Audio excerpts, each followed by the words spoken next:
Olá, pessoal, de volta aqui com o Semicast. Ricardo, tudo bom? Tudo em paz, Carlinhos, tudo em paz. Ricardo, vamos falar sobre poder. Vamos falar sobre uma figura que é extremamente poderosa hoje no Estado. Eu queria falar um pouco sobre a trajetória dessa figura, que era um deputado estadual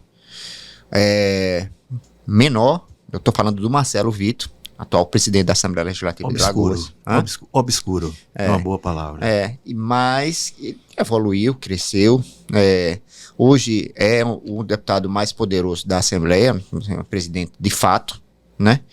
E hoje é um sócio, copartícipe do governo do Estado. A gente não tem mais ou menos a terminologia correta. Você está sendo generoso. E é uma pessoa que ele tem um lado negativo. Outros políticos dizem que é um cara que ele cumpre as suas promessas, é um cumpridor de promessas. Quem é Marcelo Vitor? Essa é uma pergunta terrível para responder, mas você falou em poderoso, eu diria que ele é o poder no estado de Alagoas, né?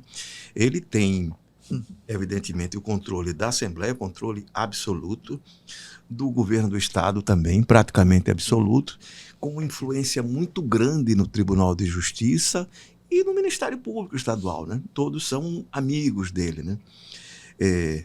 Quando a gente fala em amizade, significa uma relação, né, de poder. E ele sabe exercer esse poder. Vamos começar pelo seguinte. O Marcelo Vitor controla um orçamento de cerca de 300 milhões de reais só da Assembleia Legislativa. Pra você ter uma ideia, o orçamento da Secretaria de Ação Social do governo do Estado é de 136 milhões. Ou seja, ele tem mais do que o dobro do orçamento para gastar com os seus pares. Não é muito, não, para a Casa de Tavares Bastos. Agora, veja o seguinte, ninguém na Assembleia, nenhum deputado pode reclamar de um tratamento diferenciado. Eu vou dizer aqui uma historinha que é muito interessante. O Ronaldo Medeiros era suplente de deputado estadual quando o Marcelo Beltrão se elegeu prefeito de Coruripe, ele assumiu. Em lá chegando, na primeira semana do Ronaldo Medeiros na Casa de Tavares Bastos, era uma reunião entre os deputados para definir a liberação de emendas, o que fez Marcelo Vitor de forma absolutamente inteligente. Ele conhece, ele fala a língua dos anjos, não, dos homens. Ali é a língua dos homens. E aí ele disse, olha, o deputado Ronaldo Medeiros é um deputado como qualquer um de nós. E ele também vai receber parte dessas emendas. Cada deputado vai dar 10% aqui do que dispõe com emendas para o Ronaldo Medeiros. Cativou, conquistou o Ronaldo Medeiros. Eu estou contando essa história para dizer exatamente isso. Ele soube lidar com isso, exercer esse poder. O Marcelo Vitor está no poder na Assembleia Legislativa desde 2008, 2009. Ele era deputado estadual quando da Operação Taturana, não estava envolvido ali, e na sequência, quando Fernando Toledo se tornou presidente, ele se tornou um homem essencial do bastidor, das finanças. Se você lembrar, aquele processo que depois o chefe do Ministério Público Estadual pediu para enterrar e botar 7 palmos de terra em cima, né? Aquele que denunciava ele, Fernando Toledo, Marcelo Vitor, quem era o outro personagem? Luciano Amaral. Que veio a se tornar deputado federal a partir de quê? Tão somente por ser o candidato do Marcelo Vitor. Ninguém no meio político não, entre o eleitorado, sabia que era Luciano Amaral. Mas ele, Marcelo Vitor, sabia, e o que interessava era isso. E ele conseguiu eleger. O Marcelo Vitor não é deputado federal porque não quer. Até porque, inteligentemente, ele raciocina, se for para Brasília, ele será um entre 513 deputados. Enquanto que aqui ele é o deputado, o governador, uma espécie de desembargador, enfim, informal, uma espécie de procurador informal. Ele concentra tanto poder nas mãos, além de ter esse orçamento, né, tem o orçamento dos outros poderes. Quando um poder quer aumentar, e todos sempre querem a cada ano, né, o seu orçamento, o que é que faz? Procura o Marcelo Vitor. Você não vai procurar outro deputado.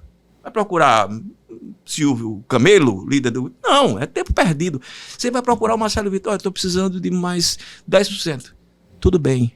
tá certo, eu vou conceder. Eu não sei se ele, claro, ele não usa essa expressão, ele é suficientemente inteligente e maduro para não usá-la, mas faz na prática, ele estabelece o orçamento dos poderes, ele estabelece o que cada deputado vai ter no governo do Estado, ou seja, ele concentra o poder. Eu me lembro de 2 secretários do Renan Filho, quando ele ascendeu a essa condição, ficou mais visível, né, de todo poderoso do Estado de Alagoas, né?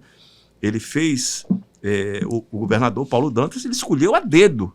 Quem era Paulo Dantas na fila do pão? Né? Ninguém sabia, um deputado obscuro, um deputado absolutamente tímido, né? Um representante do sertão envolvido já com aquela história do Sururu Gate, depois com a Operação Edema, e ele disse, não, este é meu. E o boi não lambe. E o boi não lambeu. Ele se elegeu governador do Estado graças àquele parlamentar, o Marcelo Vitor, né? A essa relação. Essa relação dos dois se estreitou muito quando daquele episódio do pai, do Luiz Dantas, com o Marcelo Vitor, que teria dito, ele me disse que não disse, tá? Então, vamos lá, estou vendendo aqui pelo preço que eu comprei.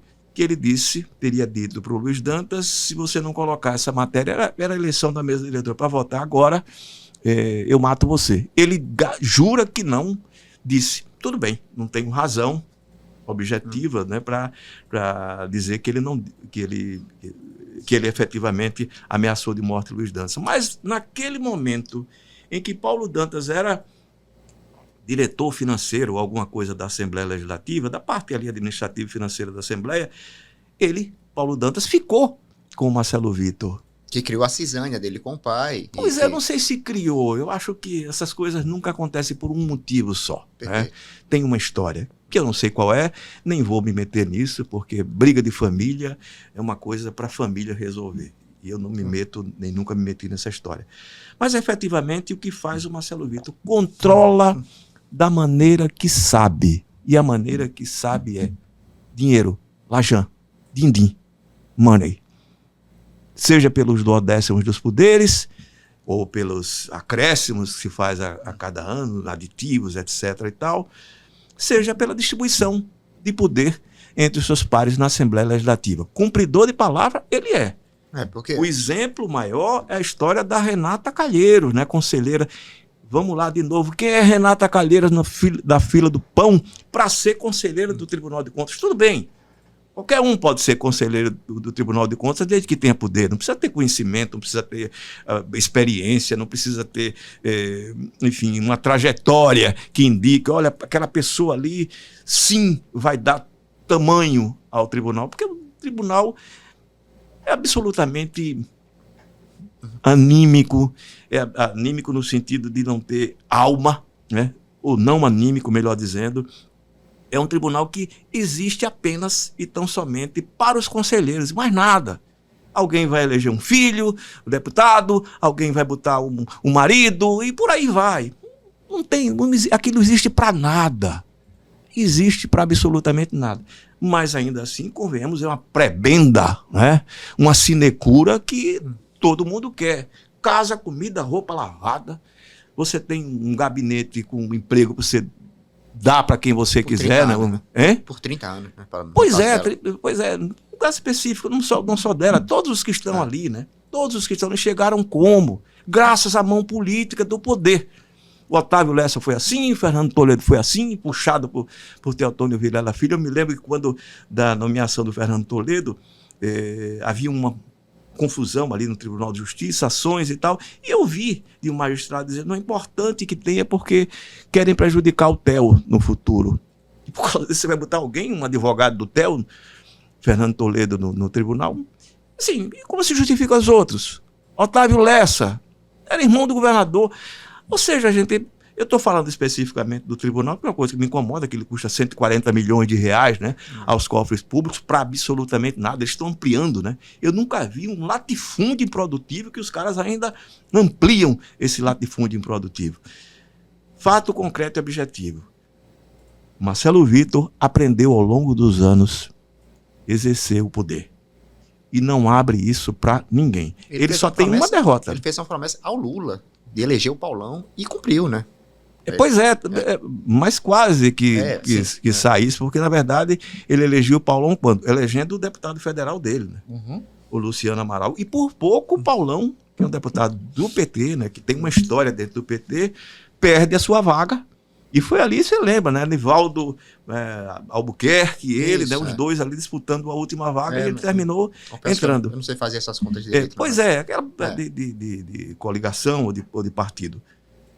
E ele exerce esse poder, sabe exercê-lo. Não conheço nenhuma reação grosseira dele com seus pares. Ou seja, ele aprendeu a lidar com seus pares.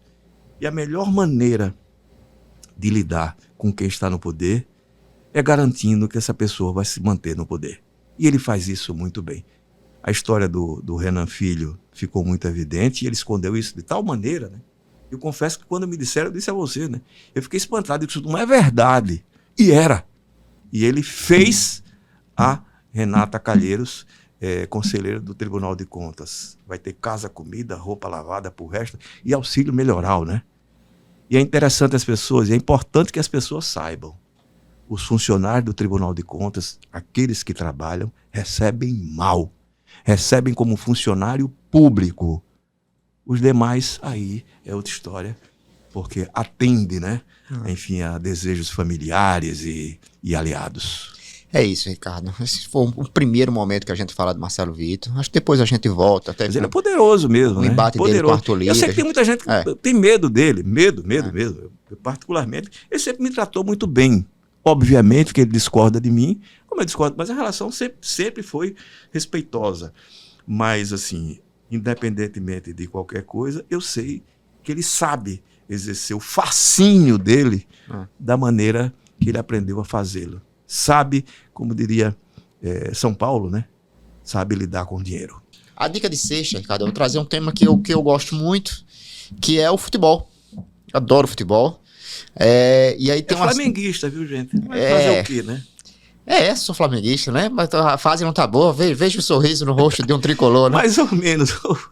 O Fluminense é aquela história, é bom de ver. Agora, nem sempre é bom de vencer. Eu acho que ele tá virando a chave. Mas enfim, vamos lá.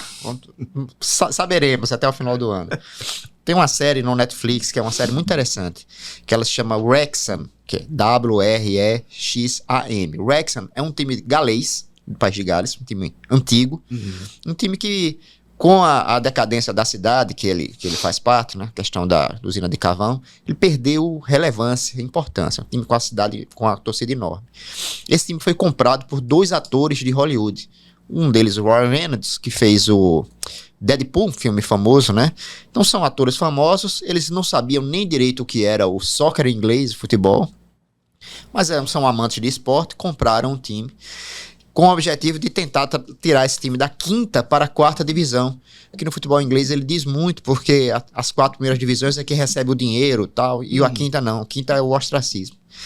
E são 10 episódios que falam dessa saga, da compra do time, do envolvimento da cidade com o time. De comunidade, como eles, né? No Reino Unido tem muito isso, né? É muito bonito o envolvimento da comunidade. Da comunidade, dos bairros, né? Com os times.